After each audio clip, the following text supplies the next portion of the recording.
এক বনে এক বুদ্ধিমান শিয়াল বাস করত। সে যেমন চতুর, তেমনি ধূর্তও ছিল। একদিন সে হেঁটে যাচ্ছিল, হঠাৎ শুনতে পেল এক সিংহ ভয়ানক গর্জন করছে। শিয়াল বুঝতে পারল, সিংহ ক্ষুধার্ত এবং শিকার খুঁজছে। প্রাণ বাঁচাতে শিয়াল দ্রুত একটি পুরনো কুয়োর পাশে গিয়ে দাঁড়ালো।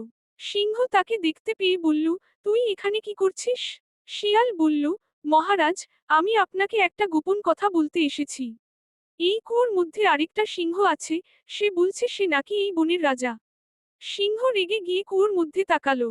কুয়োর পানিতে নিজের প্রতিবিম্ব দেখে সে ভাবল, সত্যিই সেখানে আরেকটা সিংহ আছে। সে সঙ্গে সঙ্গে কুয়োর ভেতর ঝাঁপিয়ে পড়ল এবং ডুবে গেল।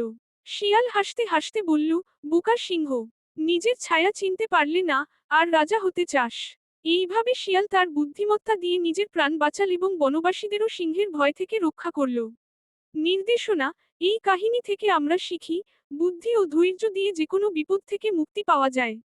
অতএব, কেবল শক্তি নয়, বুদ্ধিও জীবনে সমান গুরুত্বপূর্ণ। চাও কি আমি এই গল্পটি ছোটদের জন্য উপযুক্ত ছড়ার আকারে লিখে দিই?